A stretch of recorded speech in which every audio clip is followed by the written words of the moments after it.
ভারত ছাড়া যদি আশপাশের সবগুলো দেশ চলতে পারে, আমি ইতিহাস পড়ে দেখেছি মায়ানমার, ইতিহাস পড়ে দেখেছি নেপাল, পাকিস্তান, চীন, ভুটান, যতগুলো দেশ আশপাশে আছে, আফগানিস্তান সহ, একটাও ভারতের সাথে এদের সাথে সম্পর্ক না রেখে যদি চলতে পারে, 18 কোটি মুসলমান এ মুশরিকদের সাথে সম্পর্ক ছাড়া চলতে পারবে? কোন দরকার নেই আপনাদের সাথে আমার। প্রতিবেশীর কাজ যদি প্রতিবেশীর মতো না হয়ে, এত বড় জঘন্য প্রতিবেশী পৃথিবীর কোন রাষ্ট্রের পাশে আমি পাইনি। কয়েকদিন আগে সিঙ্গাপুর, মালয়েশিয়া, থাইল্যান্ড, কতগুলো দেশ ঘুরলাম, ওই আপনাদের মতো এরকম নিকৃষ্ট মানের প্রতিবেশী তো আমরা পাইনি। জোর যার মূল্য তারা এই যদি শুরু করেন, তামাম দুনিয়ায় কিন্তু মুসলমান 2 নম্বরে আছে। আপনারা হিন্দু মাত্র 130 কোটি আর মুসলমান 200 কোটি। একজন করে যদি ধরা হয়, এ পৃথিবীতে একটা হিন্দু আর থাকবেন না। প্রতিবেশী, এই জন্য আমরা আর কিছু বলছি না। ওনার প্রতিবেশী প্রতিবেশীর মতো থাকেন। গণহত্যাকারী একজন খনিকে আশ্রয় দিয়ে এরপরে আবার মানবতার কথা বলেন, আপনাদের মুখে এটা মানায় না। লজ্জা যদি থাকে তাড়াতাড়ি ফেরত দিয়ে দেন, আমরা ফাঁসি দিয়ে দিই। কারণ বিচারক যারা আছে তাকান, অ্যাডভোকেট যারা, ব্যারিস্টার যারা, তারা বলছে উনি যা করেছে 160টার উপরে অলরেডি মামলা হয়ে গেছে, ওনারে কমপক্ষে জেনুইন ভাবে 100 বার ফাঁসি দেওয়া যাবে। 100 বার লাগবে না, একবার দিলেই তো শেষ। আপনারা নিজেরা বলতেন যে আমাদের স্বামী স্ত্রীর সম্পর্ক। কিসের স্বামী স্ত্রী? আপনি যদি সত্যি স্বামী হয়ে থাকেন, তাহলে তো স্ত্রী চলে গেছে, সাথে গেছে আর এক স্বামী। এই দেশ থেকে আমরা যারাই দেখি বিদেশে যাই, তারা রেমিটেন্স যোদ্ধা, তারা টাকা পাঠায়, অথচ 2 জন আজ 3 মাস 4 দিন হয়ে গেল একটা টাকাও পাঠায় না। কেউ স্বামীর পকেট মারেন, কেউ দুলাভাইয়ের পকেট মারেন। অন্তত 2 বোন মিলে যদি মাসে মাসে 50,000 করে তো টাকা পাঠানো যায়। আমরা ঋণে জর্জরিত হয়ে আছি, আর একটা টাকা 3 মাস 4 দিনে পাঠালেন না, আবার ষড়যন্ত্র করেন। থামেন। আর আপনাদেরকে বলবো, এই গণহত্যার সাথে যারা জড়িত, এ পৃথিবীতে ইতিহাস, হিটলার, চেঙ্গিস খান, এই যে লক্ষণ সেন, যারাই পালিয়ে গেছে পৃথিবীতে মানব হত্যার সাথে যারা জড়িত, তারা দুনিয়ার কোনোদিন ফিরে আসেনি, আসবেও না। এই জন্য ওই ফাঁদে পা দিয়ে আমাদেরকে এসপি সাহেব বলছিল যে মানুষকে জানাবেন, এই ফেসবুকে উন্মাদনায় পা দিয়ে অনেকে আজ উশৃঙ্খল বিশৃঙ্খল তৈরি করছে, এরা যেন থামে। কিচ্ছু হবে না, সব ষড়যন্ত্র মোকাবেলার জন্য দেশের 18 কোটি মানুষ প্রস্তুত আছে। এখন আর দল বিদল নেই, এখন সব দল এক দল, আমরা হচ্ছে মাজলুম। খালি ওই 14 দল বাদ দিয়ে, ওরা তো এখন আর নেই, বাকি আমরা যা আছি 2-1 জন থাকলে ওরা এখন মুসলমান হয়ে গেছে। আল্লাহর দরবারে শুকরিয়া জানাচ্ছি, যিনি একটা জগদ্দল পাথর আমাদের বুকের উপর থেকে নামিয়ে দিয়েছে।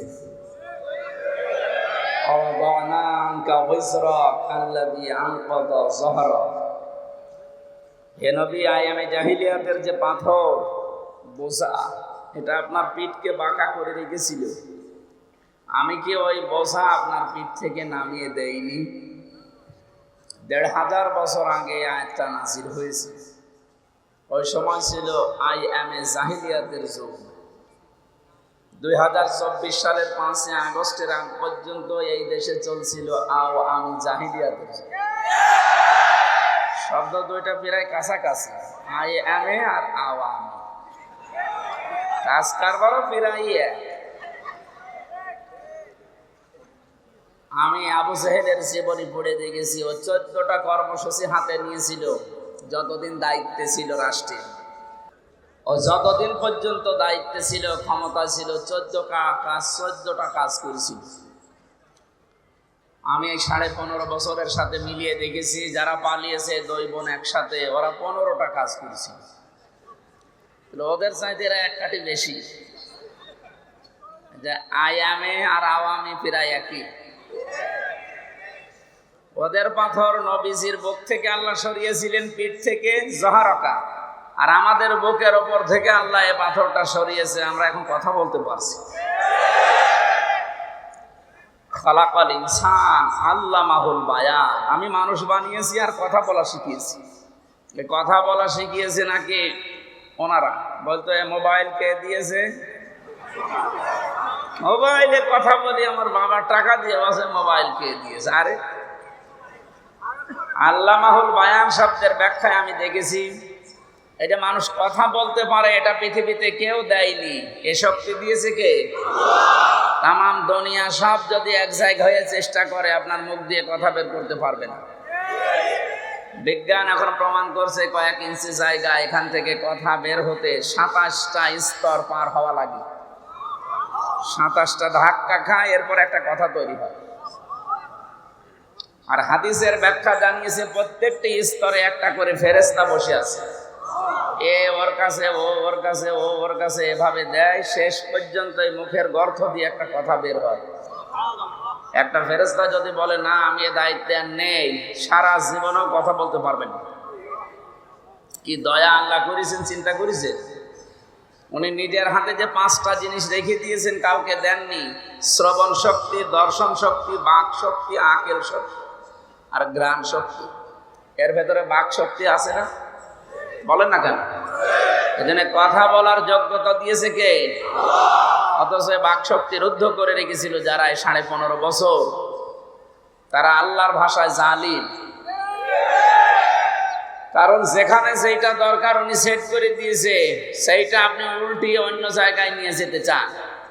এই যে বললাম 15টা কাজ তারা করেছিল, তার ভেতরে একটা এইটা সমকামিতা। এই কথা বোঝেন? আল্লাহর পুরা সিস্টেম তারা পাল্টিয়ে ফেলেছে। পৃথিবীতে একটা সাগর আছে, ডেড সি, মৃত সাগর, সেখানে কোনো প্রাণী বাঁচে না। এই সমকামিতা করার কারণে তাদের উপর আল্লাহ গজব দিয়েছিল। আমাদের দেশটাকে এরকম ডেড সি বানানোর জন্য অনেকে গোপন ষড়যন্ত্র এখনো মেতে আছে। ঢাকাতে মানবতার অফিস খোলার নামে এরা সমকামিতার অফিস খুলতে চায়। এদেশে একটা মুসলমান বেঁচে থাকতে আমার মনে হয় আল্লাহর বিরুদ্ধে যায় এমন কোন কাজ হতে দেওয়া হবে না ইনশাআল্লাহ।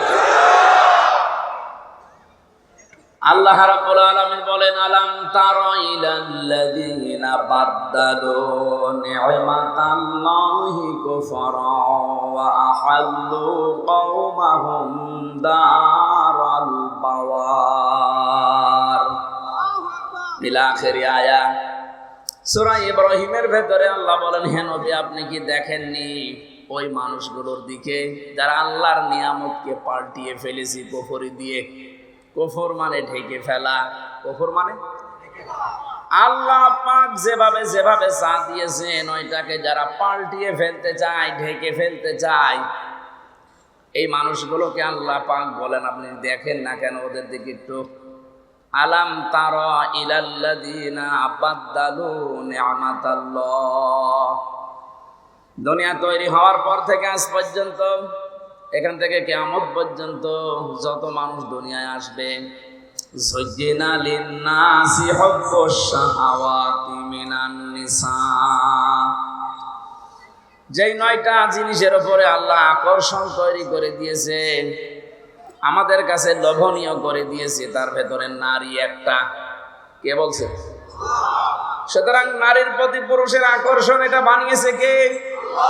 এইটা পুরা আজ উল্টিয়ে যারা পুরুষে পুরুষে বিয়ে করবে, মেয়েতে মেয়েতে বিয়ে করবে।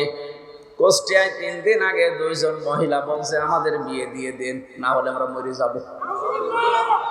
তোমরা যদি বিয়ে করবে তা আমরা কি ঘাস কাটছি? আমাদের কি দরকার? আল্লাহ সিস্টেম করে দিলেন যে পুরুষের প্রতি নারী, নারীর প্রতি পুরুষের আকর্ষণ, এটা আমি আল্লাহ বানিয়েছি। যুজ্জিনা লিন-নাস হুব্বুশ শাহাওয়াতি মিনান নিসা, 1 নম্বরে মেয়ে লোকের নাম। সেটা যারা পাল্টিয়ে ফেলতে চায় তারা কাফের। আল্লাহ বলেন বাদদালু নি'মাতাল্লাহি কুফরা ওয়া আহাল্লু কওমাহুম দারাল বাওয়ার। ওই মানুষগুলো জাহান্নামের যে ঘর, এই দারুল বাওয়ারের দিকে, জাহান্নামের ঘরের দিকে জাতিকে তারা পরিচালিত করতে চায়। সমকামিতা যারাই প্রমোট করবে তারা জাহান্নামী। কারণ এরা আল্লাহ আল্লাহর পুরা সিস্টেমকে উল্টিয়ে দিতে চায়। কথা বলেন ঠিক কিনা? একজনকে নিয়োগ নিয়ে কয়েকদিন খুব তোলপাড় চলছিল এই একটা কারণে, উনি সমকামিতা প্রমোট করতেন। ওনার যে সিনেমাগুলো আপনি বানিয়েছে দেখেছিলেন, বিশেষ করে bachelor, third person singular number, এগুলো দিয়ে একটা মেয়ে লোকের ঘর কি করে ভাঙা যায়, পরকীয়া প্রেমে কি করে আসক্ত করা যায়, সেই শিক্ষাগুলো দেওয়া হতো। এই কারণেই তো এদেশের মুসলমানেরা তাকে মাথার উপরে মেনে নিতে পারেনি।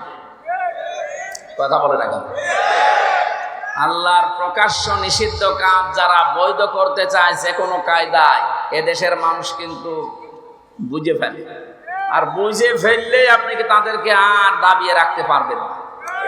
যদি একবার বসে যে আল্লাহ রাসূলের বিরুদ্ধে যাচ্ছে, ও বাবা হলেও তালাক দেবে। কথা বলেন। এতটুকু থাকলে ইনশাল্লাহ যথেষ্ট। এতটুকু ঈমানও যদি আমাদের থাকে, কিয়ামত পর্যন্ত এদের সংরক্ষিত থাকবে। কিন্তু এটা ধরে রাখা লাগবে, মুনাফিকে যেন না ঢোকে। অনেক মুনাফিক অলরেডি তৈরি হয়ে গেছে। কারণ জালেমদের এতদিনের জমানো টাকা হালাল করা লাগবে না? অনেকে হালাল করছে এইভাবে। না, আপনি বিপদে পড়বেন। কোরআনে কারিমের সূরা নমল ভালো করে খেয়াল করবেন। আমি কোরআনের আয়াতের তাফসিরের সাথে বাস্তবতা যখন মিলাতে চাই, দেখি খাপের খাপ মুমতাজের বাপ মিলে যাচ্ছে। একটু দেখেন তো মেলে কিনা। আমাকারো মাকরাও আমাকারনা মাকরাও ওয়া হুম লা ইয়াশউরুন। সূরা নমলের 50 নম্বর আয়াত, 19 নম্বর পারার 20 নম্বর পৃষ্ঠা 6 নম্বর লাইনে আছে। এটা আধুনিক তাফসিরে পাবেন। আল্লাহ পাক বলেন মাকারু মাকরন, ওরা ষড়যন্ত্র করেছিল ষড়যন্ত্র করার মতো। মাকারু দিয়েই তো শেষ হয়ে যেত, মাকরন দিলেন কেন? আল্লাহ পাক বলেন এমন ষড়যন্ত্র ওরা করেছিল 1500 বছর আগে আয়াতটা নাযিল হয়েছে। এটা লূত নবীর ওই কাহিনীকে আল্লাহ তুলে ধরেছেন। আকাদ মাকারু মাকরুহুম ওয়া ইনদাল্লাহি মাকরুহুম ওয়া ইন কানা মাকরুহুম লিতাযুলা মিনহুল জিবাল। সূরা ইব্রাহিমের 46-47 নম্বর আয়াতে আল্লাহ জানিয়েছেন, হে নবী, ওরা এমন ষড়যন্ত্র করেছিল যে পাহাড় পর্যন্ত তার জায়গা ছেড়ে চলে যাবে। ওদের ষড়যন্ত্রের জাল এত গভীর ছিল। এই যে 15টার কথা বলছিলাম, একটা একটা দেখবেন মিলে যাবে। তার ভেতরে 1 নাম্বার এই সমকামিতা। লূত নবী আলাইহিস সালামের জামানায় ওরা আরম্ভ করেছিল এই ষড়যন্ত্র, এই দুর্বিসন্ধি। আল্লাহ পাক বলেন আমিও বসেছিলাম না। অমাকারনা মাকরন, এখানে ফাইল কর্তা সরাসরি আল্লাহ নিজে। আল্লাহ বলেন আমিও কৌশল করলাম। তাহলে কাফেররা যেটা করে ওইটা ষড়যন্ত্র, আল্লাহ যেটা করে ওইটা কৌশল। এক কথা বলছেন? গোয়েন্দা বিভাগের লোক আছে এখানে বহু। আমি আসার সময় চোখ দেখে বুঝেছি, কারণ আমি জানি আমি যেখানে যাই ফেরেশতা আগে যে হাজির হয়। কিরামান কাতিবিন তো 2 জন আছে সাথে, আর ওরা আসে আরো 50-60 জন। আপনি এসেছেন ভালো।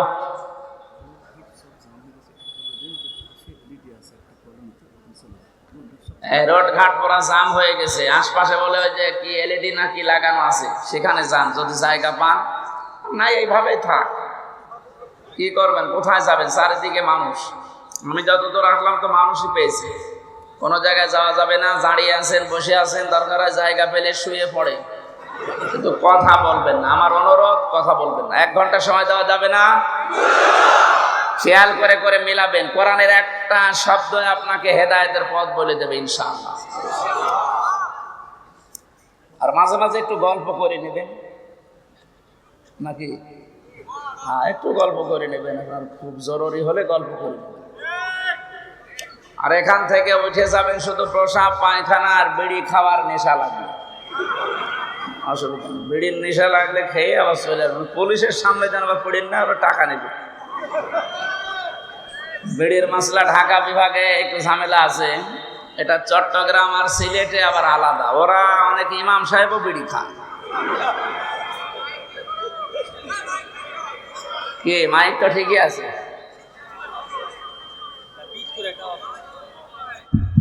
না এই মাইক যারা নিয়েছেন কি কয় ওনারা কয়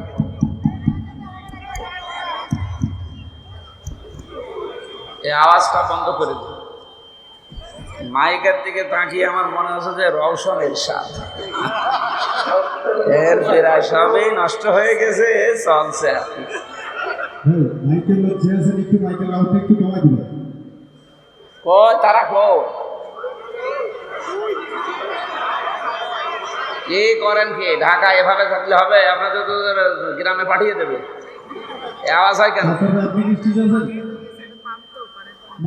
মাইক্রোফোন লাইনটা খুলে আনুন। একদম বড় বন্ধ। শুরু থেকে বলতেছে।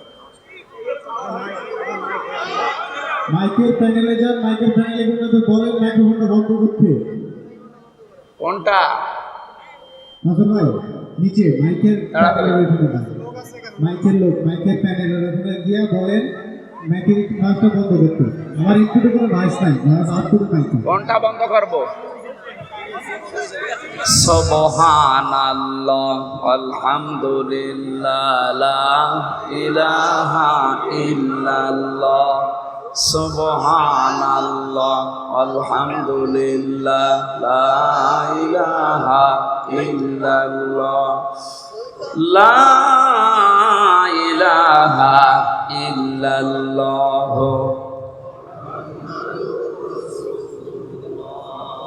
এই স্টেজের এই দুইটা মাইক চালু করে দিন আর রিভাব দিন। ঢাকাবাসী এখানে দুইটা শব্দই কিন্তু এক, মাসদারও এক, কিন্তু ক্ষেত্রে আলাদা ব্যবহার। আল্লাহর ক্ষেত্রে হবে কৌশল আর কাফেরদের ক্ষেত্রে ষড়যন্ত্র। আমি কেন বলছিলাম গোয়েন্দাদের কথা? কারণ কালকে এটা ওরা অন্যদিকে নিয়ে যেতে পারে। কারণ যারা পালিয়ে গেছে ওরা তো বসে নেই, ওরা অলরেডি এই শব্দ নিয়ে ষড়যন্ত্র আরম্ভ করেছে। এতদিন পর্যন্ত জোট করতে পারে না, এখন বলছে জঙ্গিবাদ, মৌলবাদ। এই ধোয়া তোলেই তো এই 15.5 বছর হাজারো মানুষকে জেলে ভরে রেখেছিল, গুম করেছিল। এই ধোয়া আমরা আর তুলতে দেব না। বিশ্বের যারা মডেল আছে এদেরকে আজ উনি বিভিন্ন দেশে সিম্পেথি পাওয়ার জন্য ছড়িয়ে বেড়াচ্ছে যে আমরা নির্বাচিত ছিলাম, আমাদেরকে উৎখাত করা হয়েছে। এটা একটা দাহা মিথ্যা কথা। এই 15.5 বছরে যারা নির্বাচিত ছিলাম এ কথা বলে, এদের নাই ঈমান নেই বুঝলাম, বিবেকও নেই। আপনি শয়তানকেও যদি জিজ্ঞাসা করেন যে 15.5 বছরকে নির্বাচন হয়েছে, শয়তানও হাসবে। এ কি বলে গো? আরে নির্বাচন হয় যে পদ্ধতিতে, তার নাম নির্বাচন। তার নাম কি? আপনি যে নির্বাচিত দাবি করছেন, এটা হওয়া লাগে নির্বাচনের মাধ্যমে। যে 15.5 বছর তো নির্বাচনই হয়নি, আপনি দাবি করেন কি করে? এটা হাসি মানুষ, এত দাহা মিথ্যা কথা বলেন, আপনার লজ্জা লাগে না? এই জন্য আশা করছে আমিও যেহেতু হাসি, আমার নামে একটু ঝামেলা আছে। আপনাকে এই মিথ্যা শুনলে মানুষ তখন আর হাসি বলবে না, বলবে পাঁচি। এটা আবার আমার গায়েও লাগতে পারে, এই জন্য আমি নিজের বাঁচানোর জন্য বললাম হাসি হয়ে আর মিথ্যা বললেন না। কথা বলে না কেন? এই জন্য এখান থেকে আমি যেটা পেয়েছি, হুয়া জিতাবাকুম ওয়া মা জাআলা আলাইকুম ফিদ-দীনি মিন হারাজ। আল্লাহ পাক বলেন তিনি সে আল্লাহ যিনি তোমাদেরকে নির্বাচিত করেন। তাহলে নির্বাচিত করার দায়িত্ব কার? পদ্ধতি হচ্ছে নির্বাচন। লক্ষ লক্ষ নবীর উম্মত থেকে আল্লাহ নির্বাচন করে করে আমাদেরকে নির্বাচিত করে এই দুনিয়ায় পাঠিয়েছেন। কথা বলেন না কেন? আপনি আল্লাহর সিস্টেম ওই 15 বছরে পাল্টিয়ে ফেলেছিলেন। আল্লাহ যে একটা সিস্টেম দিয়েছিল যে নির্বাচনের মাধ্যমে নির্বাচিত হয় আমার উম্মতে মুহাম্মদীরা, সেইটাও পাল্টিয়ে আন্দাজে দাবি করতেন আমরা নির্বাচিত, অথচ নির্বাচন দেওয়ার আগে আপনি 154 জন ঘোষণা দিয়ে দিয়েছেন। এতটুকু শেষ করেননি, দিনের ভোট রাতে করে ফেলেছেন। তাহলে নির্বাচন হলো কবে? আর একবার তো আমি ছেলেছিলাম না। আমি যা বলছি এটা বাস্তবতা, আপনি মিথ্যা কথা আর বলবেন না। কারণ তামাম দুনিয়ায় আপনার কথাগুলো গেলে মানুষ এখন মনে করে মনে হয় পাগল হয়ে গেছে। আর পাগল হওয়ারই কথা। এক মুরব্বী লোক দৌড়াচ্ছিল উর্দু শ্বাসে, ছেলের সাথে পথে দেখা, ছেলে বলছে আব্বা এত জোরে কোথায় যাও? বলছে ওরে ভাই গরু হারিয়েছে। টের তো পাও না, গরু হারিয়েছে। চিন্তা করছে কি হইলো, বাবা আমারে ভাই বললো মানে? বাড়িতে এসে বলছে আম্মা আমি মরে যাব। কেন? আব্বা আমারে ভাই ডেকেছে। কি বলছ? মানুষের সামনে আব্বা আমারে ভাই বলেছে, আমি জীবন রাখবো না। ঠিক আছে আগেও আসো। বাড়িতে আসার পরে বলছো গো তুমি নাকি ছেলেকে ভাই বলে ফেলেছো। বলছো ওরে মা গরু হারালে ওরকম হয়। ৬০-৭০ টাকার একটা গরু হারিয়ে গেলে যদি ছেলেকে ভাই বউকে মা বলে ফেলে, এত বড় বিশাল সাজানো বাগান হারিয়ে গেছে, ওর মাথা ঠিক থাকে? এই জন্যই তো মিথ্যা কথা বলছে। কি বলবে না বলবে এখন আর দিশা পাচ্ছে না। আমরা আশা করবো হাসি হয়ে যেন আর মিথ্যা কথা বলবেন না। হাসির পাত্র তো হয়েই আছেন সারা দুনিয়ায়। সারা দুনিয়ার মানুষ জানে যে 15.5 বছরে নির্বাচন হয়নি। কথা বলেন না কেন? আপনি গণতন্ত্র হত্যা করেছেন, আর আপনি এখন গণতন্ত্রের মানুষ কন্যা সেজেছেন। আমার যেটা বলার জন্য আমি এ পর্যন্ত এসেছি, খুব খেয়াল করে শুনবেন। এই পৃথিবীতে ইসলাম প্রতিষ্ঠার জন্য ইসলামপন্থীরা যেটা করবে এটা হচ্ছে কৌশল, আর ওইটাই যদি কাফেররা করে ওইটা হবে ষড়যন্ত্র। এইটাই প্রমাণ। অমাকারো মাকরাও অমাকারনা মাকরন, 4টা শব্দ দেখেন একরকম। 2টার ফাইল আল্লাহ নিজে আর 2টার কাফের। কাফেরদের বেলায় এই শব্দ হবে সন্ত্রাসী, আর আল্লাহর বেলায় হবে এটা জিহাদ।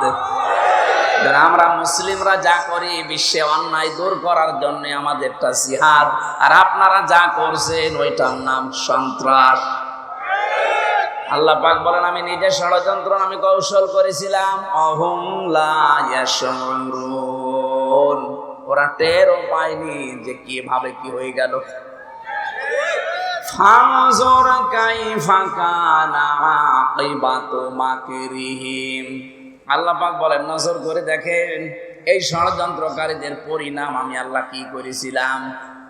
এবার যারা আলেম আছেন তাদেরকে বলছে আন্না দাম্মারনাহুম। আন্না এটার ফাইল আল্লাহ নিজে, দাম্মারনা এর ওপর আল্লাহ নিজে, এরপর আবার হোম দিয়েছেন। আল্লাহ পাক বলেন আমি নিজে তাদের শিকড় কেটে দিয়েছি, ধ্বংস করে দিয়েছি। কওমাহুম আজমাইন, তাদের পুরা জাতিকে আমি শেষ করে দিয়েছি জালেমদের।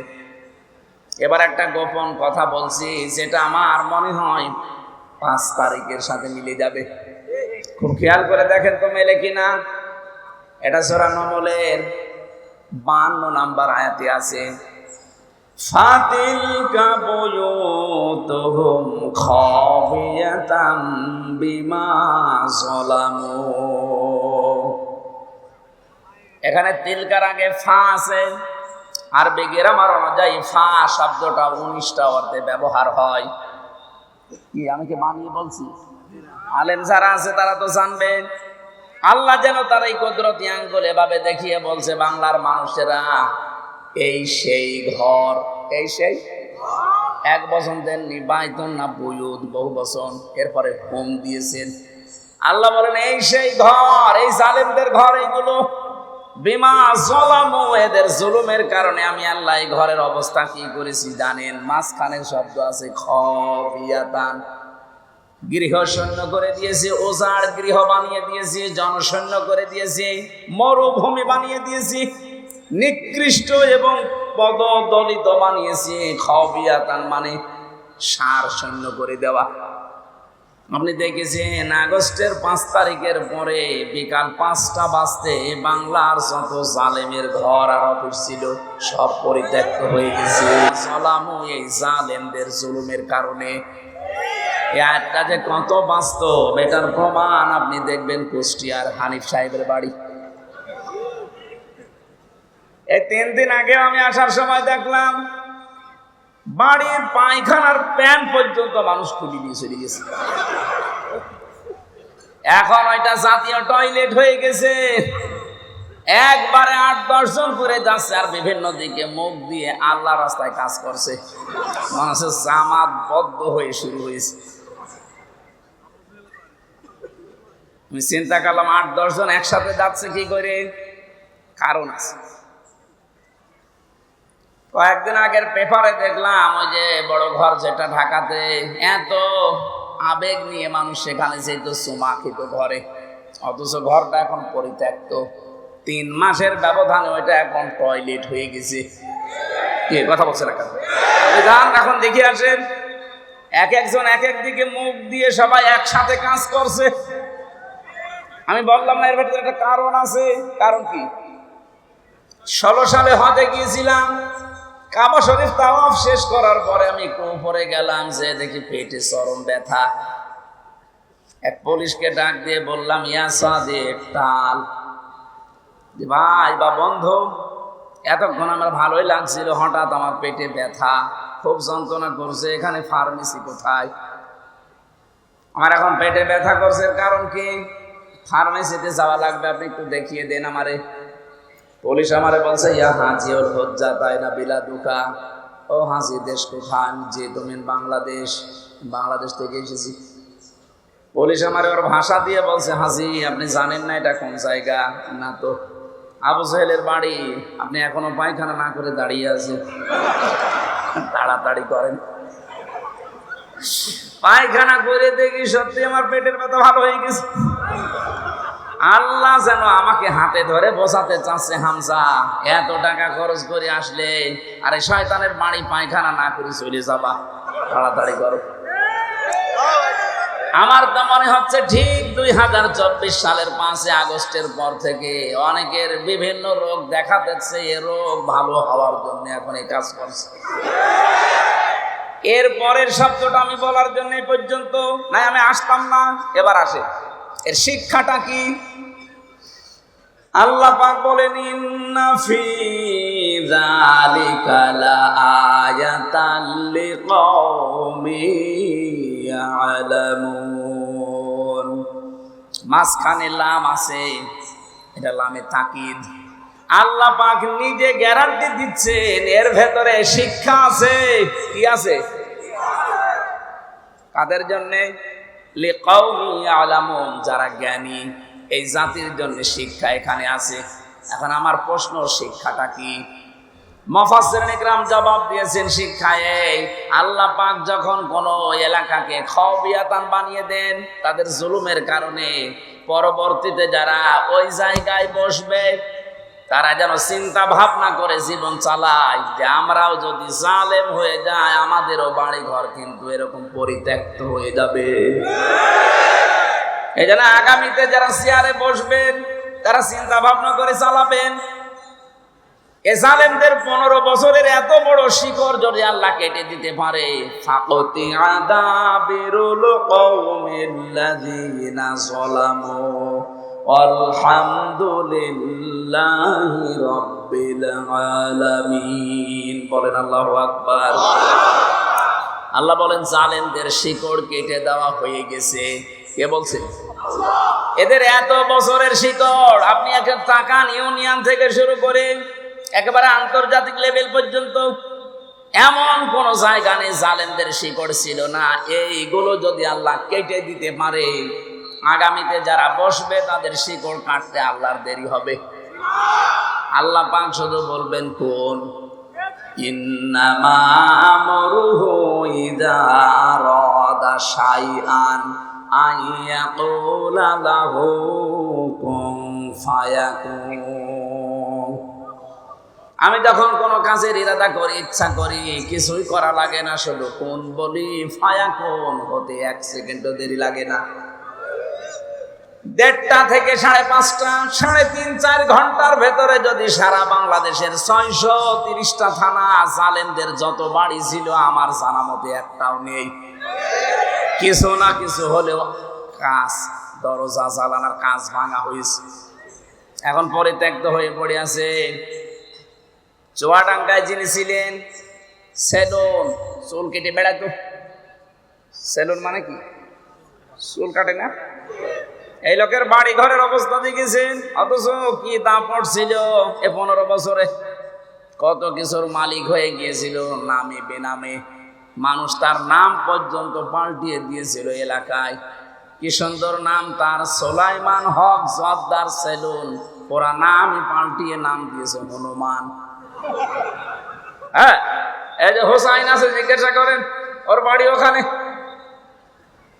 ওর নাম এখন আর কেউ সেলুন বললে চেনে না, ওর নাম বলা লাগে। হনুমান কোথায়, তার বাড়ি কোনটা মানুষ দেখিয়ে দেয়, এই যে সেই জাতীয় টয়লেট।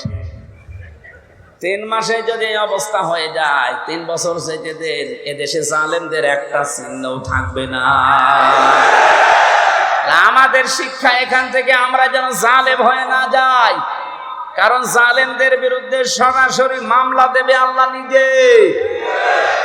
সূরা শুরা 25 নম্বর পারা 6 নম্বর পৃষ্ঠার 12 নম্বর লাইনের 42 নম্বর আয়াতের প্রথম অংশে আছে, ইন্নামাস সাবিলু আলাল্লাযিনা ইয়াযলিমুনান নাস। অবশ্যই আমি আল্লাহ মামলা দায়ের করব দুনিয়ায় যারা মানুষ হয়ে মানুষের উপরে জুলুম করে। ইয়াযলিমুন আল মুসলিমুন আল্লাহ দেয়নি, দিয়েছে। ইয়াযলিমুনা মুজারে, বর্তমান ভবিষ্যৎ, প্রেজেন্ট ফিউচার। আল্লাহ মুসলিমুনা না দিয়ে নাস দিয়েছেন একবারে। মানুষ হয়ে যারা মানুষের উপরে জুলুম করেছেন এতদিন, তারা আল্লাহর মামলার আসামি। বিশ্বজিৎ কি মানুষ ছিল না? এক কথা বলছে না, সে মুসলমান না, কিন্তু সে তো মানুষ। বলেন কি করে মারলেন তাকে? আমার সাথে জেলে ছিল ওই ছেলেটা, খুলনায় বাড়ি, ওই যে 18 মাইল নাকি আছে না ভাই, ওখানে বাড়ি ওর, শাওন। আমি বললাম আপনি এইভাবে কোপ মারলেন কি করে? ও যে আমার মাথা ঠিক ছিল না। মাথা ঠিক ছিল না, কি হয়েছিল বলে? উপর থেকে আমাদেরকে যা জানিয়েছি আমরা তাই করেছি। ও ছেলেটা বারবার বলছিল, ভাই কিসের জামাত, কিসের শিবির, আমি মুসলমানই না। আমি আপনাদের মতো হাফ হাতা না, আমি ফুল হাতা। হ্যাঁ, ও ফুল হাতা না। আমি এটা ওর কাছ থেকে ওই দিন শুনেছিলাম।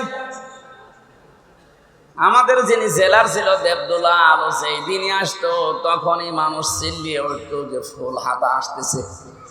তার মানে ও তো মুসলমানই দেয়নি, এই জন্য ফুল হাতা, আর আমরা হাফ হাতা। ও বলেছে যে ভাই আমি মুসলমান না, আমি শিবির না। কিসের শিবির, কিসের জামাত, আমি হিন্দু মানুষ। তারপর আমরা ছাড়ি নাই। কি করলেন আপনি এই কাজটা করে? এখন তো ফাঁসির আসামি থেকে যাবজ্জীবন 30 বছর জেল খাটা লাগবে। জীবনটা শেষ হয়ে গেল জেলখানায়। যে আমি এতটুকু অনুধাবন করেছি, অন্যায় করার পরে যদি সাজা হয়ে যায়, তার পাশে আর কেউ থাকে না। তখন অনুশোচনা, আফসোস করা ছাড়া সারাটা জীবনে আর কিচ্ছু নেই। এখন যিনি জল্লাদের দায়িত্বে আছে, আগে তো শাহজাহান জল্লাদ ছিল, এখন যিনি দায়িত্বে আছে ওর বাড়ি চট্টগ্রামে। এই লোকটা আমার সাথে মাঝে মাঝে দেখা করতো, বলতাম ভাই উনি যেহেতু চেকার ছিলেন, চেক করতেন মোবাইল আছে কিনা। ডাক দিয়ে একদিন বললাম, ভাই কি কয় বছর? বলে আমার মামলা সে এমন কঠিন না, বউ এক থাপ্পড় দিয়েছিলাম, ও ছাতা মরে গেছে। আমি 17 বছর না কত বছর যেন বলে সৌদি আরবে ছিল, এরপরে বিয়ে করেছে। বিয়ের পরের বছরে ওর বর সাথে গন্ডগোল, কি ওর স্ত্রী আর ওর মার সাথে মিল নেই। আজ হাজারো পরিবারগুলো শুধু স্ত্রী আর শাশুড়ি, এদের মিল না থাকার কারণে ভেঙে যাচ্ছে। মাঝখান থেকে ছেলেরা রোগী হয়ে যাচ্ছি আমরা। কি কথা বলে না কেন? এই পুত্রবধূর মন যদি আমার মনে হয় ব্রড মাইন্ডের হতো, ন্যারো মাইন্ডের না হয়ে কোনো সন্তান বাংলাদেশে আলাদা হতো না। বৃদ্ধাশ্রম বানানো হচ্ছে এখন জেলায় জেলায়। কালকেই যেখানে ছিলাম ঝিনাইদহ শৈলকুপা একটা বৃদ্ধাশ্রম উদ্বোধন করে আসলাম। সেদিন গিয়েছিলাম নীলফামারী কিশোরগঞ্জ থানা, পরে চলেন বৃদ্ধাশ্রম দেখে আসি। যে দেখি এই কোলে 20 জন, এই কোলে 20 জন মা আর বাবা বসে আছে। এদের চোখের দিকে তাকিয়ে আমি বুঝেছি প্রতিটি সন্তান তার, প্রতিটি মা বাবা ছেলে মেয়ের জন্য বরদোয়া দিচ্ছে। এই জন্য তো শুধু আমি সন্তান আমি দায়ী না, ওবায়দুল্লাহ এরশাদ দায়ী না। আমার এই মাকে বাবাকে বৃদ্ধাশ্রমে রাখা, আলাদা করে দেওয়া, এর পেছনে দায়ী 100 ভাগের 80 ভাগ আমার বউ। কথা বলে না কেন?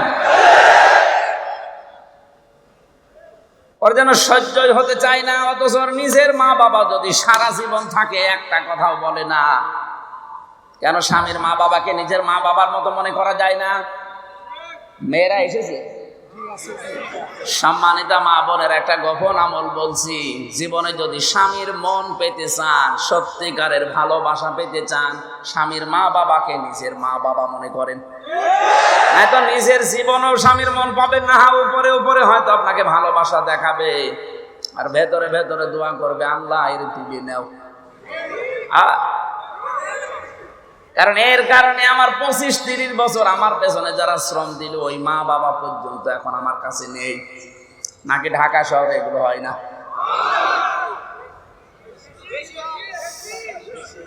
ঢাকাবাসী কোন মহিলা, কোন স্ত্রী যদি চায় যে আমার স্বামী আরো বেশি দিন বেঁচে থাক, আমার স্বামীর সম্মান, আমার স্বামীর সন্তান, আমার স্বামীর এই প্রভাব প্রতিপত্তি, টাকা পয়সা এগুলো আরো বেড়ে যাক, নবীজি বলেন ওই মহিলার উচিত তার স্বামীকে সব সময় তাকিদ দেওয়া, স্বামী তুমি যাই করো না কেন রক্তের সম্পর্কগুলো অটুট করো।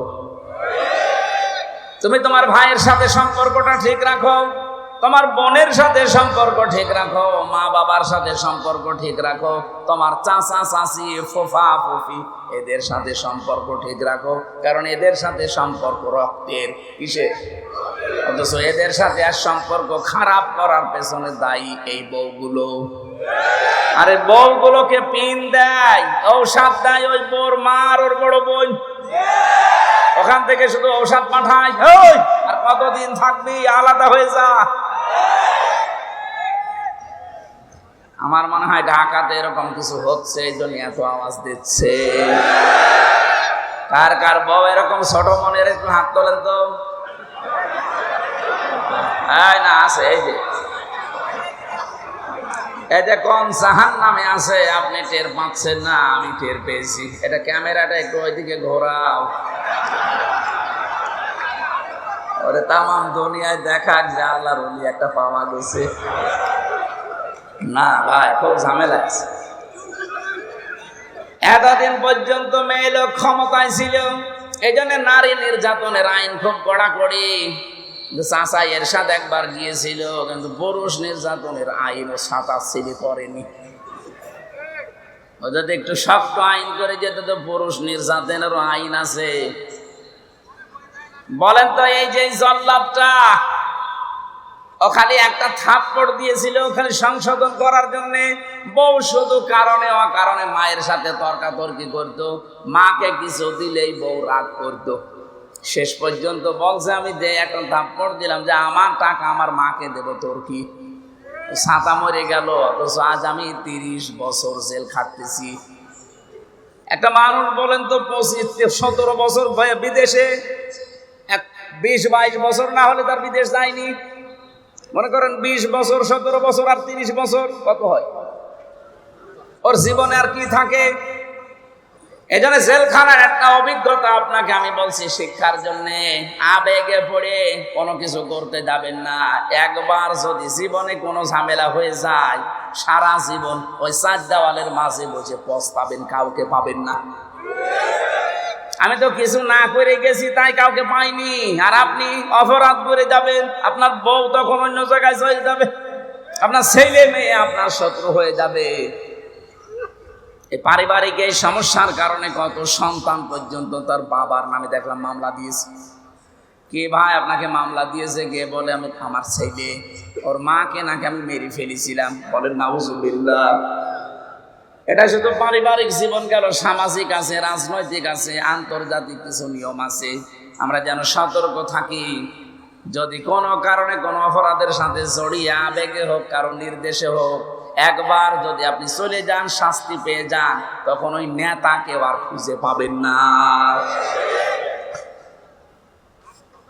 আমার ভাইরা, আমি যেটা বোঝাতে চাচ্ছিলাম, তাহলে আমাদেরকে আজকে থেকে জুলুম এখান থেকে একেবারে পুরো জীবন মুক্ত হওয়া লাগবে। নাই তো আমি কিন্তু আল্লাহ মামলার আসামি হয়ে যাচ্ছি। পুলিশের কাছে বাধা দিলে হয় পুলিশবাদী কেস, আর মানুষের ওপরে জুলুম করলে হয় আল্লাহবাদী কেস। মানুষের ওপরে জুলুম করলে কেস করবে কে? আপনি লক্ষ্য করেছেন শব্দটা? আল্লাহ বলেন আমি নিজে মামলা দেব। মামলার বাদী যত বড় হয় মামলা তত কঠিন হয়। আমাদের নামে মামলা দিয়েছিল রাষ্ট্র। যদি এরশাদ ভাই দিত এই সলিমদ্দি, আমি 3 দিনও আটকে রাখতে পারতো না। যত টাকা লাগে টাকা পয়সা দিয়ে বেরিয়ে চলে আসতাম, কারণ আমি আকিস গ্রুপে চাকরি করতাম। কয় টাকা লাগবে আপনি বলেন? এমন মানুষ মামলা দিয়েছে, টাকা না লাল দাগ দিয়েছে। যতবার করবেন মামলায় জামিন হবে না। এই জন্য মামলার বাদী যত বড়, কেস তত কঠিন হয়। এখানে আল্লাহ পাক নিজে মামলার বাদী জালেমদের বিরুদ্ধে। সুতরাং এই 15.5 বছরে 1628টা চেয়ারে যারা ছিল এই দেশে, প্রত্যেকেই আল্লাহর মামলার আসামি। কেউ ডাইরেক্ট, কেউ ইনডাইরেক্ট, এরা আল্লাহর মামলার আসামি। এদের কোনো মাপ নেই। আল্লাহু লা ইয়াহদিল কওমাজ জালিমিন। ইয়াহদি মুজারে, বর্তমান, ভবিষ্যৎ, প্রেজেন্ট, ফিউচার। আল্লাহ বলেন জালেমদের আমি হেদায়েত দিচ্ছি না, দেব না। এজন্য জালেমদের কপাল পুড়ে গেছে। দুনিয়াও আপনার শেষ, আখিরাত তো শেষ হয়ে গেছে। জালেমদের চোখের দিকে, মুখের দিকে এখন তাকালে দেখবেন শুধু চিন্তা, চিন্তা আর চিন্তার ছাপ। আরে ভাই, জেলে তো আলেমরাও ছিল, কই তাদের মুখে দেখতাম হাসি। আর এখন আজকে কর্নেল ফারুক খানের দিকে তাকান, চেহারা দেখেই মনে হচ্ছে ওর সব শেষ হয়ে গেছে। কি হতাশার ছাপ চেহারার ভেতরে। কোরআনে কারিম আল্লাহ 1500 বছর আগে ওদের এই মুখের ছাপের কথা জানিয়েছে। আল্লাহ পাক বলেন সূরা আনামের 44 নম্বর আয়াতের মাঝের অংশে এটা আছে, হাত্তা ইযা ফারিহু বিমা উতু আখাযনাহুম বাগতাতান ফাইদাহুম মুবলিসুন। ওরা যখন আল্লাহর দানকৃত নিয়ামত পেয়ে আনন্দে আত্মহারা হয়েছিল, হঠাৎ করে আমি আল্লাহ তাদেরকে ধরলাম। এদেরকে ধরেছে কে? ছাত্র জনতা মিলে শুধু ধরে নাই, আল্লাহ বলেন আমি ধরেছি ওদেরকে। ফাইদাহুম মুবলিসুন। ওরা হতাশ হয়ে গেছে, ওরা নিরাশ হয়ে পড়েছে। ওদের চেহারার দিকে আপনি তাকিয়ে দেখবেন যত রকমের চিন্তার ছাপ এই চেহারার ভেতরে ফুটে উঠেছে। ইন্নামা নুমলি লাহুম লিয়াজদাদু ইসমা ওয়া লাহুম আযাবুম মুহিন। মানুষের পাপ যখন পরিপূর্ণ হয়ে যায় তখন আল্লাহ তাদেরকে অপমানজনক শাস্তি দেয়। অপমান তো এরকম, মাথায় তো দড়ি আমারও দিয়েছিল।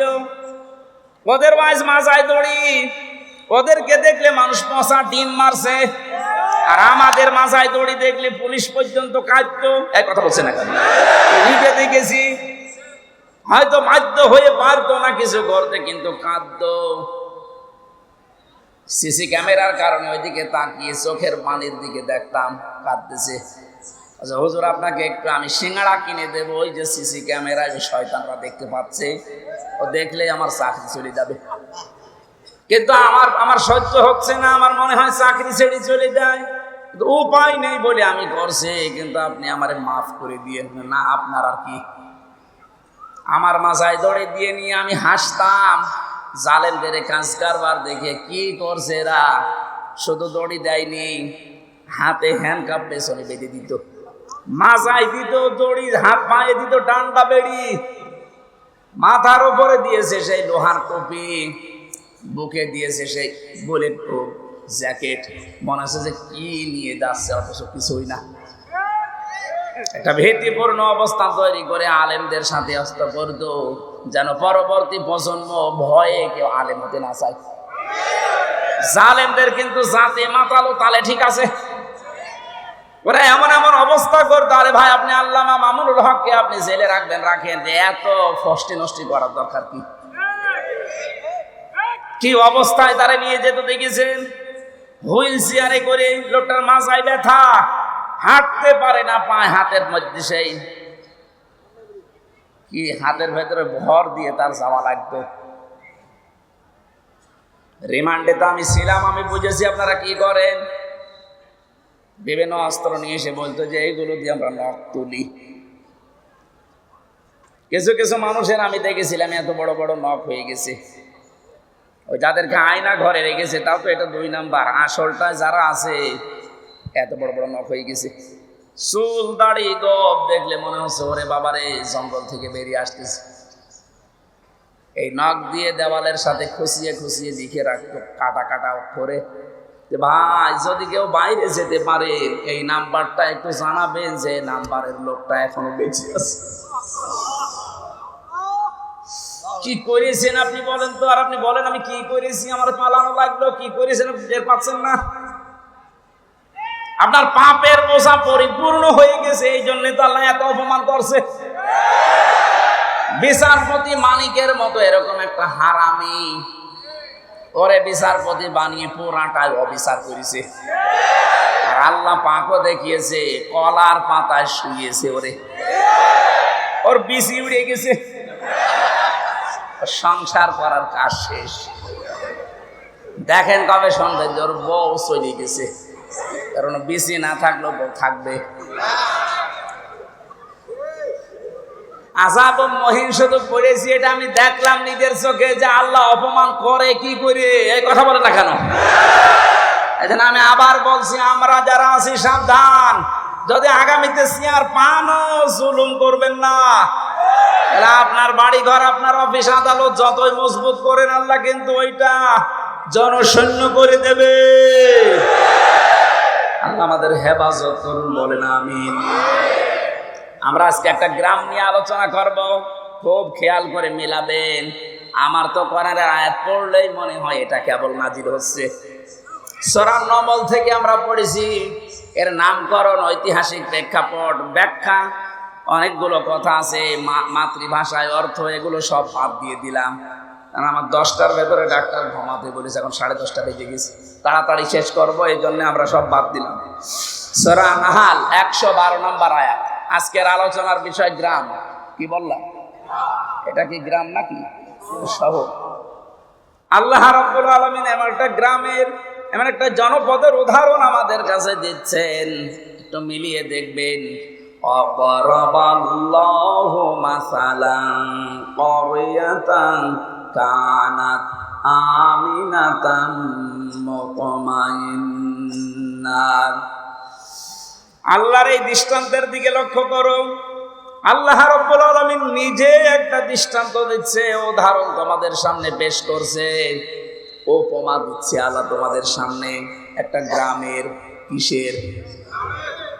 যে গ্রাম ছিল শান্ত, নিরাপত্তা দিয়ে বেষ্টিত এবং নিশ্চিন্তে বাস করা যেত। 2টা শব্দ পেলাম আমরা, কানাতা আমিনাতাম মুতমাইন্নাতান। এটা যদি ক্লাস হতো তাহলে এখানে আরবি গ্রামারের অনেক নিয়ম আছে। ক্বরিয়াতান, কানাত, আমিনাতাম, মুতমাইন্নাতান, এই শেষে তাগুলো কেন এসেছে? এগুলো ক্লাস হলে বোঝানো ভালো হয়। এত তাফসীর মাহফিল, আল্লাহ পাক 2টা সুন্দর সুন্দর উদাহরণ এখানে সেট করলেন। 1 নম্বরে এমন গ্রাম যেটা নিরাপদ এবং নিশ্চিন্তে বাস করা যেত। তাফসিরে মুফাসসিরিন ইকরাম, আমি যত তাফসির দেখেছি সবাই এক বাক্যে জানিয়েছে এইটা বলতে আল্লাহ বুঝিয়েছেন মক্কা শরীফকে। কাকে? মক্কা শরীফকে আল্লাহ পাক একেবারে নিরাপত্তার শহর জানিয়েছেন। আত-তিনি ওয়াজ-যাইতুনি ওয়া তুরি সিনিনা ওয়া হাদাল বালাদিল আমিন। এটা একটা নিরাপদ শহর। এবার আসেন তো বাংলাদেশের সাথে এই শব্দটা মিলাই। আমরাও কিন্তু ঠিক নিরাপদে ছিলাম। হঠাৎ করে এসে 47 থেকে আরম্ভ হয়েছে। কি 47 থেকে আরম্ভ? এর আগে তো শান্ত শিষ্ট নিরাপত্তা বেষ্টন করে আমরা ছিলাম। কারণ 800-850 বছর আমাদের এই এলাকাটা, এ পুরা ভারতবর্ষ মুসলমানদের হাতে ছিল। মুসলমানদের যখন হাতে ছিল তখন শিরক এত বেশি ছিল না। কারণ মুসলমান ক্ষমতা নেওয়ার পরে যে কাজগুলো করবে তার 1 নম্বরে তারা শিরক বন্ধ করবে। সূরা আলে ইমরানের এবার 93 নম্বর আয়াতের তাফসীর করা আছে। আমার তাফসীর আজকে হচ্ছে কোরআন বিল কোরআন। ভালো করে খেয়াল করুন ভাই। ইন্না আউওয়ালা বাইতিন উবদিআ লিন-নাসি লাল্লাযী বিবাক্কাতা মুবারাকান ওয়া হুদাল লিল আলামিন। আল্লাহ পাক বলেন পৃথিবীর প্রথম ঘর যেটা প্রতিষ্ঠিত হয়েছে, যেটা বানানো হয়েছে বাক্কায়, মানে মক্কায়। মক্কার প্রাচীন নাম হচ্ছে বাক্কা। এর ভেতরে 1 নম্বরে মুবারাকান, বরকতময় করে দিয়েছি আমি আল্লাহ এই ঘরকে। 2 নম্বরে এখানে হেদায়েতের মশাল জ্বালিয়ে দিয়েছি তামাম বিশ্বের মানুষের জন্য। 2টা বিষয় আল্লাহ জানালেন এই ঘর সম্পর্কে, যেটা বরকতময়, এটা হেদায়েতের মশাল। অমান দাখালাহু কানা আমিনা, কেউ যদি এই ঘরে প্রবেশ করে আল্লাহ তাকে নিরাপত্তা দিয়ে দেয়। কে বলছেন? কি পেলেন আয়াত শোনার পরে আপনি? খালি শুনেই যাবেন, আমি বলে যাব না। এখান থেকে কিছু নিয়ে আমাদের জীবনে এবার লাগানো লাগবে। কথা বলে না কেন? আল্লাহ যে বললেন অমান দাখালাহু কানা আমিনা, এই ঘরের এরিয়ার ভেতরে যারা আসবে তাদেরকে নিরাপত্তা দেবে কে? আপনি দেখেছেন কেমন নিরাপদ ঘর? অথচ এরিয়ার বাইরে গেলে দেখবেন ছিনতাই হয়, মারামারি হয়, গালাগালি হয়, দেখলে মেরে ফেলবে। কিন্তু এলাকার ভেতরে আপনি যতক্ষণ থাকবেন, ওই সে আবাহমান কাল থেকেই কেউ যদি বাবার হত্যাকারী কেউ দেখে যে কাবার চত্বরে কিচ্ছু বলতো না, এমন নিরাপদ আল্লাহ দিয়েছিলেন। এখন আমার প্রশ্ন, বাংলাদেশ কি কাবা শরীফ? কথা বুঝে উত্তর দেব। বাংলাদেশ কি কাবা শরীফ? এটা কাবা থেকে 6000 কিলোমিটার দূরে। তাহলে আমাদের এই 56,000 বর্গ মাইলকে নিরাপত্তা দিয়ে বেষ্টন করা লাগবে না?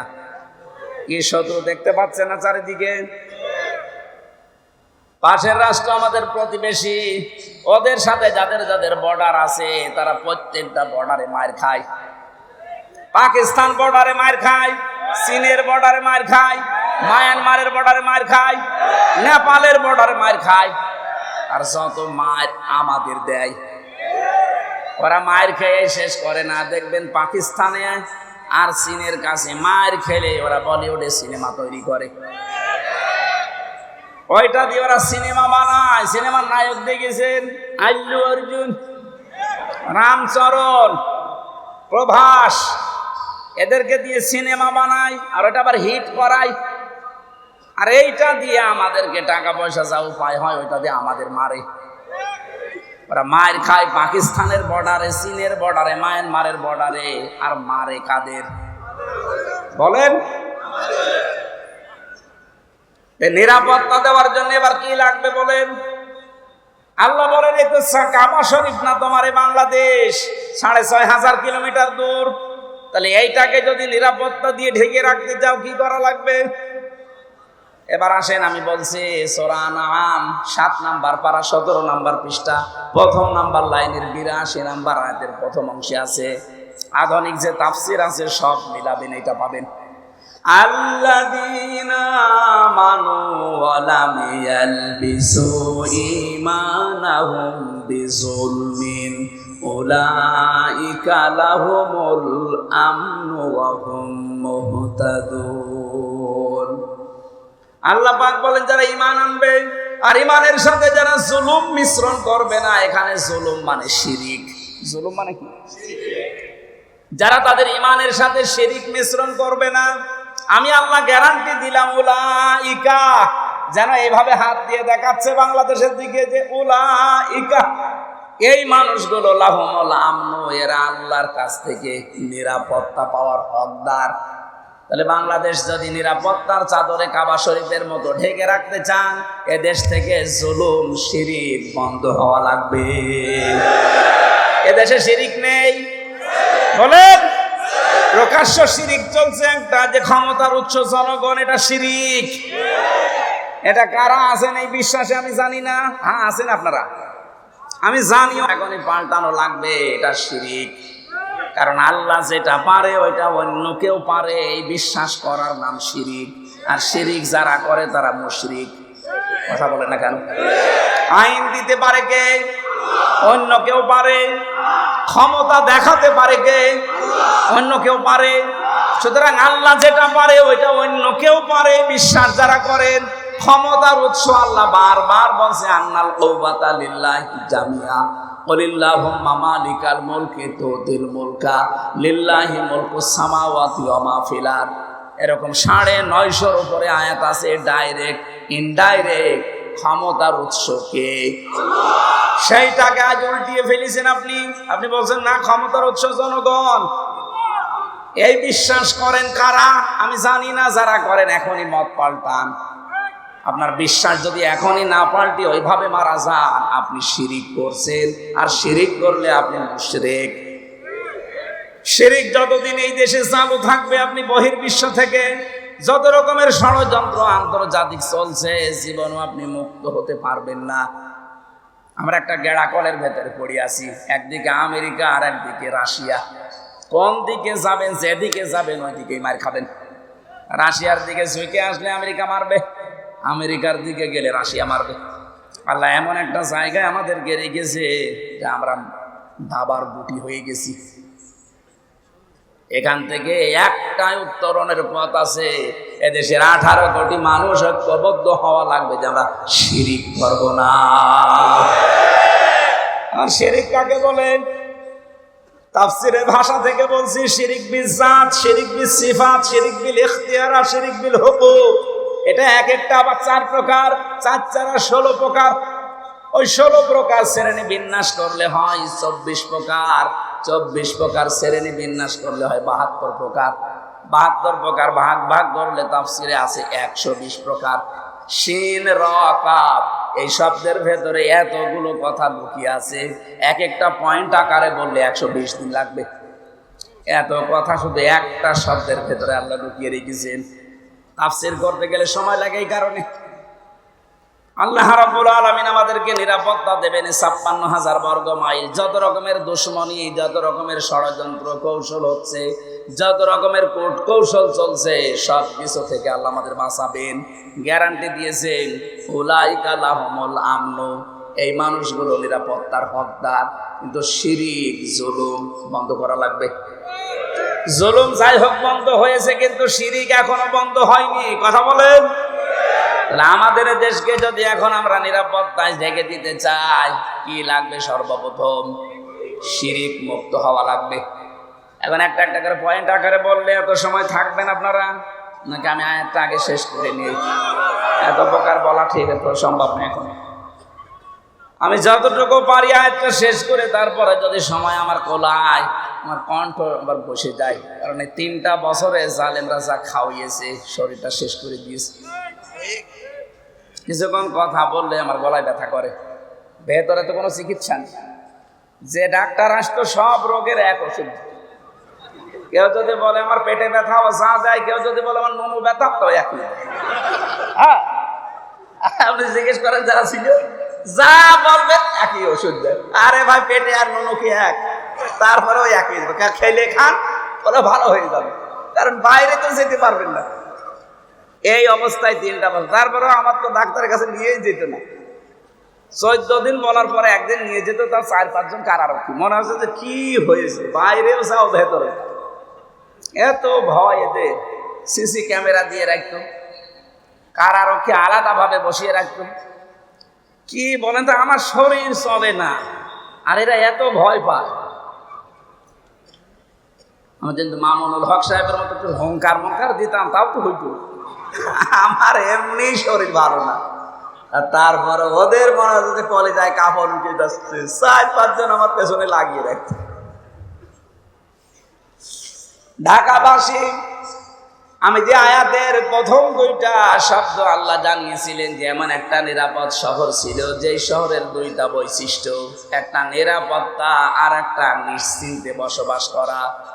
রব্বুল আলামিন বলেন ইয়াতিহা রিজকুহা রাগাদাম মিন কুল্লি মাকান। বিশ্বের বিভিন্ন দিক থেকে তাদের দেশে জীবন উপকরণের জন্য যা লাগতো সব আসতো। আরে ভাই, 47-এর আগের ইতিহাসগুলো আপনি পড়ে দেখেন, আমি তো দেখি নাই, শুধু পড়েছি। কি শান্তিতে ছিল তারা, কি অবস্থায় ছিল তারা।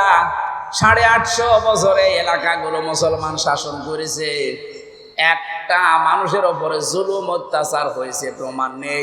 যদি একটু কিছু পাওয়া যেত সঙ্গে সঙ্গে বিচার হয়ে যেত। বাদশাহ নুরউদ্দিন, বাদশাহ জাহাঙ্গীর, এর কাছে একটা বুড়ি মহিলা তার যুবতী পুত্রবধূকে নিয়ে এসে বলছে, বাদশাহ জাহাঙ্গীর, তোমার এলাকায় আমি বসবাস করি, আমার ছেলেটা প্রশাসনে চাকরি করে। প্রতিদিন রাতের বেলা একটা দুর্বৃত্ত এসে আমার ভয় দেখায়। আমার এই পুত্রবধূ খুব সুন্দরী, তার ইজ্জত সম্ভ্রম লুণ্ঠন করার জন্যে তোমার কাছে বিচার দিয়ে গেলাম। আজকে রাতটা যদি নিরাপত্তা দিতে পারো আমাদের দাও, যদি না দিতে পারো তাহলে আমি সকালে এখান থেকে চলে যাব। যাওয়ার আগে একটা কথা বলে গেলাম, তুমি যে আল্লাহকে বিশ্বাস করো, কিয়ামতের দিন ওই আল্লাহর সামনে তোমার বিরুদ্ধে আমি নিজে মামলা দেব। বাদশাহ জাহাঙ্গীর কোনো কথা বলে না, চলে গেল। বুড়ি মহিলা রাগ করে যাওয়ার সময় বলছে, বাদশাহ আমি কিন্তু তোমাকে হতে দেখেছি, জন্ম নিতে দেখেছি, আমার সামনেই তুমি জন্ম নিয়েছো, একটা কথারও জবাব দিলে না। ঠিক আছে, আমি গেলাম। কিয়ামত তো বিশ্বাস করো, কিয়ামতে হবে তোমার সাথে দেখা। রাতের বেলা হযরতে বাদশাহ জাহাঙ্গীর রহমতুল্লাহ আলাইহি উনি চলে গেলেন রাতে ঘোড়া নিয়ে। যে দেখলেন প্রাচীরের কাছে একটা ঘোড়া বেঁধে রাখা আছে আর ভেতরে আওয়াজ হচ্ছে, বাঁচাও বাঁচাও। উনি নিজের ঘোড়াটা পাশে রাখলেন, পাঁচির টপকিয়ে ভেতরে ঢুকলেন। বুড়ি মহিলাকে ডাক দিয়ে বলে, যে টিম টিম করে আলো জ্বলছে, আলোটা লিভিয়ে দাও। ভেতরে যাওয়ার পরে ওনার পুত্রবধূর শরীরের উপরে যে অত্যাচার চালাচ্ছিল ওই ছেলেটা, ওই দুর্বৃত্ত, নিজে মাথাটার চুল ধরলেন, তরবারি বের করে এক কপি আলাদা করে দিলেন। বুড়িকে এসে বলে, ঠিক আছে এবার আলো জ্বালাও। আলো জ্বালানোর পরে তিনি দেখলেন, দেখার পরে বললেন আলহামদুলিল্লাহ। বুড়িকে ডাক দিয়ে বলে, এক গ্লাস পানি নিয়ে আসো। পানিগুলো তিনি 3 ঢোকে পান করলেন। ডাক দিয়ে বলেন, বুড়ি সকালে আমার সাথে যাবে, দেখা হবে তোমার। সকালে পুত্রবধূ নিয়ে গেছে রাজদরবারে। ডাক দিয়ে বলে, বুড়ি এসেছো, তুমি কি জানো কেন আমি তোমাকে বাতি নিভিয়ে দেওয়ার জন্য বলেছিলাম? বলে, না জানি না। তুমি তখন আমার কাছে নালিশ দিলে, বিচার দিলে, ওই সময় থেকে আমার মনের ভেতরে একটা আশঙ্কা হচ্ছিল যে আমার বাড়ির এত কাছে আমার ছেলে ছাড়া এই দুষ্কর্ম করার সাহস কারো হবে না। মনে মনে ভাবলাম আমার ছেলে আমারই মেরে ফেলা লাগবে। রাতের বেলা গিয়ে দেখি যখন এই চিৎকারের আওয়াজ, মেয়েটার কণ্ঠের আওয়াজ পেয়ে আমি নিজে বাবা হয়ে আমার সন্তানের গলায় ছুরি লাগাবো কি করে, এই জন্য আলো লিবাতে বলেছিলাম যেন মায়া আমার সামনে এসে না দাঁড়ায়। এক কপে আলাদা করার পর আমি ছেড়ে দেবো, দেই নাই। চিন্তা করলাম আলোতে নিয়ে দেখি আসলে কার মাথা। যে দেখি না ছেলেটা আমার না অন্য কারো, তখন আমি খুশি হয়ে শুকরিয়া আদায় করে ফেলে দিলাম, আলহামদুলিল্লাহ। পানি আনতে বলেছিলাম এই জন্যেই, যখন বিচার দিয়েছে ওই দিন থেকে শুরু করে ওই সময় থেকে এ পর্যন্ত এক ঢোকো পানি আমি খাইনি, কারণ তুমি কিয়ামতে বিচার দেবে আমাকে হুমকি দিয়েছো। নিজের মাথার যে মুকুট আছে বাদশার, ওইটা ওই মেয়েটার বুকের পায়ের উপরে রাখলেন। পায়ের কাছে রেখে বাদশাহ জাহাঙ্গীর ডাক দিয়ে বললেন, বুড়ি মুসলমানদেরকে কি মনে করো আমি জানি না, আমার যে মাথার মুকুট, এই এলাকাটা আমার বাপ দাদারা মিলে আমরা আজ মুসলমানেরা 850 বছর শাসন করছি। এ বিশাল সাম্রাজ্যের দাম আল্লাহর কাছে আমার এই মুকুটের যতটুকু দাম আছে তার চাইতে বেশি মূল্য তোমার এই পুত্রবধূর ইজ্জতে। ইসলাম সত্যি যদি এসে যায়, কোনোদিন জোর জবরদস্তি করে আপনাকে ধর্ম গ্রহণ করানো হবে না। হয়তো আপনাকে বলতে পারি যে ৪৫০০ ধর্মের গ্রন্থ আছে দুনিয়ায়, আপনি আমাদেরটা পড়েন। বিবেক যদি আপনার একটু কাজ করে, আমি জানি কোরআন একটু বুঝে পড়লে আপনি আর অন্য ধর্মে থাকবেন না। যশোরের এক কলেজের অধ্যাপক, হিন্দু, বিসিএস ক্যাডার, স্যারকে আমি বলেছিলাম যে স্যার আপনি মাত্র 3 মাস এই কোরআন শরীফটা বাংলা পড়বেন, আপনাকে আমি মুসলমান হতে বলি না। 3 মাস পরে দেখি উনি নিজের থেকে বলছে আমি মুসলমান হয়ে যাব। আমাদের ধর্মে কিন্তু লা ইকরাহা ফিদ্দিন, জোর জবরদস্তি নেই, জবরদস্তি নেই, বাড়াবাড়ি নেই। যদি বাড়াবাড়ি জবরদস্তি থাকতো 850 বছরে এই এলাকায় কোনো হিন্দু থাকতো না। অথচ আমরা কি দেখতে পাচ্ছি, মাত্র কয়েক বছরের ব্যবধানে আপনারা এলাকায় দায়িত্বে পেয়ে পাশের রাষ্ট্র প্রতিবেশী আপনারা, অথচ কি করছেন এখন? এখানে মিথ্যা ধোয়া তোলেন, আর ভারতে হিন্দুরা মুসলমানদের উপরে অত্যাচার করেন। আপনারা আবার মানবতার কথা বলেন, আপনার মুখে মানবতার কথা মানায়। যারা মসজিদ ভেঙ্গে মন্দির বানায়, এক কথা বলেন না কেন? বাংলাদেশে একটা মন্দির ভেঙে মসজিদ বানানো হয়েছে, যদি প্রমাণ দিতে পারেন এ দেশ আপনাদের হাতে আমরা তুলে দেব। আপনারা কি উদার মনের পরিচয় দেন? এত বড় বিশাল দেশ বলে আপনাদের জায়গা নেই, মসজিদ ভেঙে মন্দির বানানো লাগবে কোন কারণে? মসজিদ গুলো ভেঙ্গে ভেঙ্গে মন্দির না বানিয়ে মানুষের কর্মসংস্থান তৈরি করেন। আপনাদের উপর আল্লাহর দয়া, আল্লাহর মায়া মহব্বত আসবে। আল্লাহ পাক বলেন এই যে ইয়াতিহা রিজকুহা রাগাদাম মিন কুল্লি মাকান, তাদের কাছে বিভিন্ন দিক থেকে রিজিক আসতো। ওই সময়ের কথা বলছি, সিরিয়া থেকে, ইয়েমেন থেকে, আশপাশের রাষ্ট্রগুলো থেকে জীবন উপকরণের জন্য যা লাগে আল্লাহ সব ওদের মাধ্যমে পাঠাতেন। মানুষের মনোভাবে তৈরি করে দিতেন, তারা মানবতার খাতির হলেও পাঠিয়ে দিত। আমরা যদি আজ আফগানিস্তানের মতো আল্লাহর উপরে ঈমান এবং তাকওয়া অর্জন করতে পারি, ভারত ছাড়া যদি আশপাশের সবগুলো দেশ চলতে পারে। আমি ইতিহাস পড়ে দেখেছি মায়ানমার, ইতিহাস পড়ে দেখেছি নেপাল, পাকিস্তান, চীন, ভুটান, যতগুলো দেশ আশপাশে আছে, আফগানিস্তান সহ, একটাও ভারতের সাথে এদের সাথে সম্পর্ক না রেখে যদি চলতে পারে, 18 কোটি মুসলমান এ মুশরিকদের সাথে সম্পর্ক ছাড়া চলতে পারবে? কোন দরকার নেই আপনাদের সাথে আমার। প্রতিবেশীর কাজ যদি প্রতিবেশীর মতো না হয়ে, এত বড় জঘন্য প্রতিবেশী পৃথিবীর কোন রাষ্ট্রের পাশে আমি পাইনি। কয়েকদিন আগে সিঙ্গাপুর, মালয়েশিয়া, থাইল্যান্ড, কতগুলো দেশ ঘুরলাম, ওই আপনাদের মতো এরকম নিকৃষ্ট মানের প্রতিবেশী তো আমরা পাইনি। জোর যার মূল্য তারা এই যদি শুরু করেন, তামাম দুনিয়ায় কিন্তু মুসলমান 2 নম্বরে আছে। আপনারা হিন্দু মাত্র 130 কোটি আর মুসলমান 200 কোটি। একজন করে যদি ধরা হয়, এ পৃথিবীতে একটা হিন্দু আর থাকবেন না।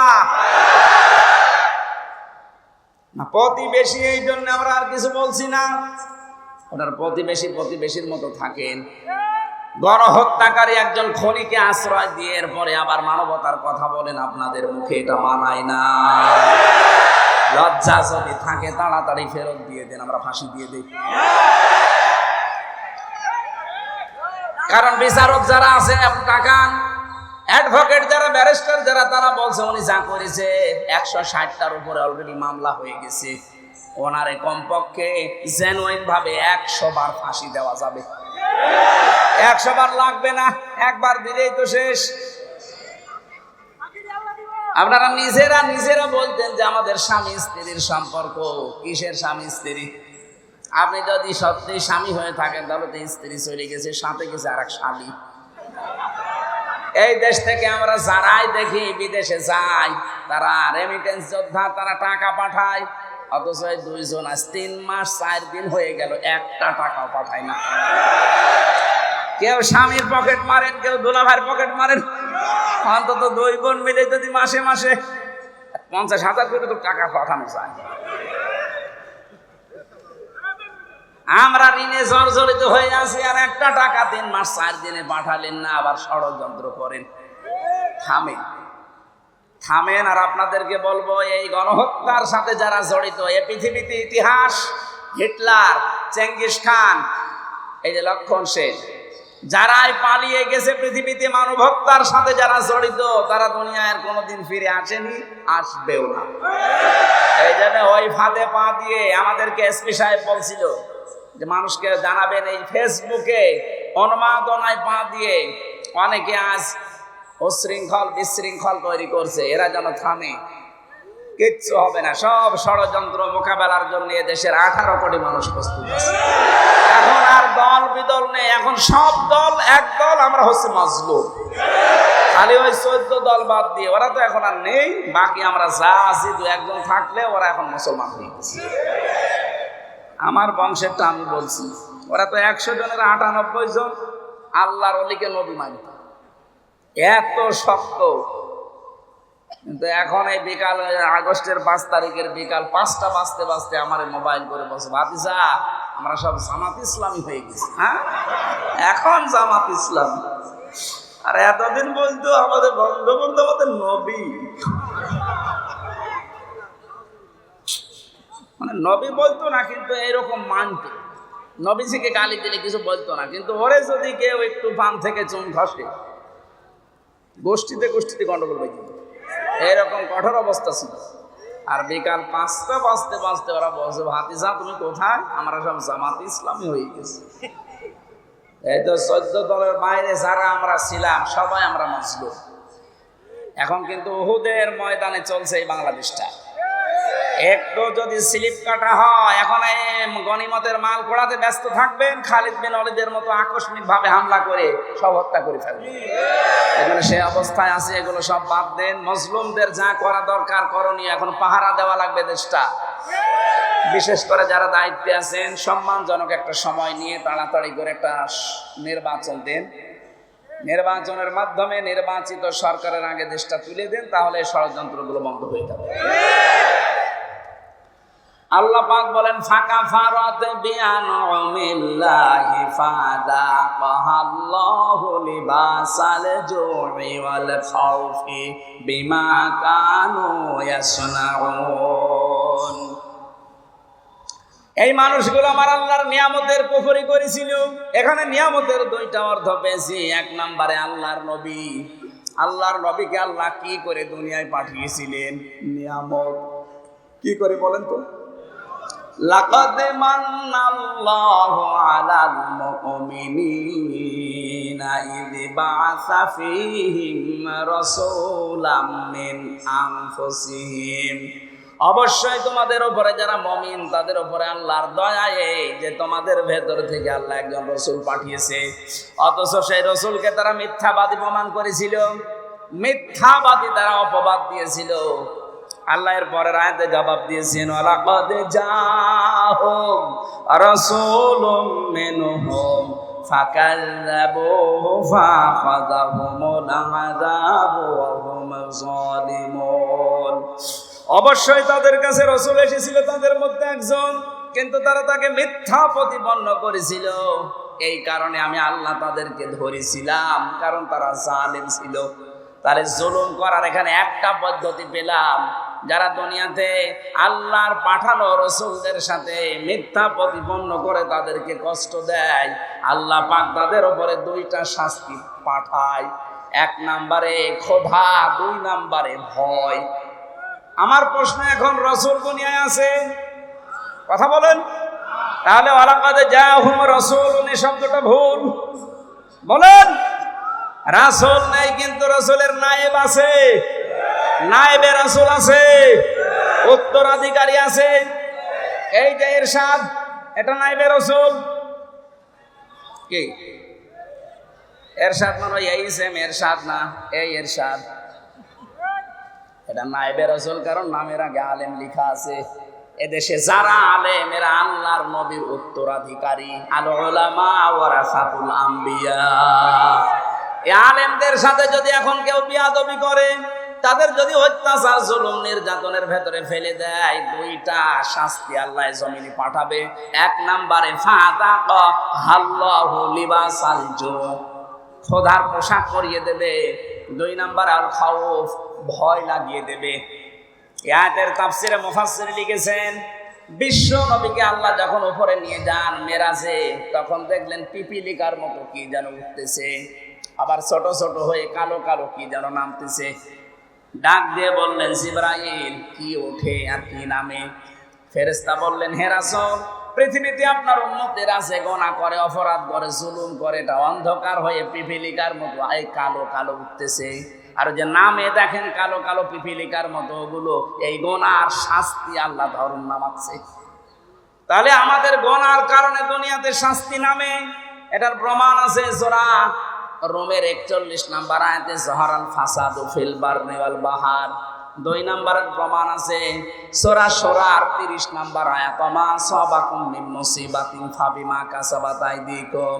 3 নম্বরের প্রমাণ আছে সূরা আরাফ 9 নম্বর পারা 2 নম্বর পৃষ্ঠার 1 নম্বর লাইন 96 নম্বর আয়াতে, ওয়ালাউ আন্না আহলাল কুরা আমানু ইলা আখিরি আয়াত। দলিলগুলো লম্বা করে বলতে পারছি না, অনেক রাত হয়ে গেছে, 11টা বাজতেছে। এই আয়াতের যে শিক্ষা আমি খুব তাড়াতাড়ি বলছি। 1 নম্বরে একটা শান্ত, নির্মল, নিরাপদ শহর আল্লাহ দিয়েছিলেন, কিন্তু ওখানে যে মানুষগুলো বসবাস করতো তাদের জন্য রিজিকও বিভিন্ন জায়গা থেকে আল্লাহ পাঠাতেন। তারা যখন আল্লাহর নিয়ামতের নাশকরিয়া করা, কুফরি করা আরম্ভ করেছিল, ওই জামানার রাসূলের সাথে আল্লাহ 2টা শাস্তি পাঠিয়েছিলেন। 1 নম্বরে ক্ষুধা, 2 নম্বরে ভয়। আমরা যদি এই জামানায় যারা নবীর উত্তরাধিকারী আলেম আছে, এদের সাথে আগামীতে যদি আবার খারাপ ব্যবহার আরম্ভ করি, আল্লাহ কিন্তু ক্ষুধা এবং ভয়ের পোশাক পরিয়ে দেবে। তখন আর মুক্ত হওয়া সম্ভব না, কারণ আল্লাহ যদি একবার ধরে তাহলে আর ছাড়ে না। আল্লাহ আমাদের হেফাজত করুন, আমিন। কোন গুনাহ যেন আমরা না করি যে গুনার শাস্তি আল্লাহ আবার নতুন করে আমাদের পাঠায়। কারণ মানুষ যে ধরনের অপরাধ করবে, ওই ধরনের অপরাধের শাস্তি আল্লাহ তার উপরে দুনিয়ায় পাঠাবে। আল্লাহ আমাদের হেফাজত করুন।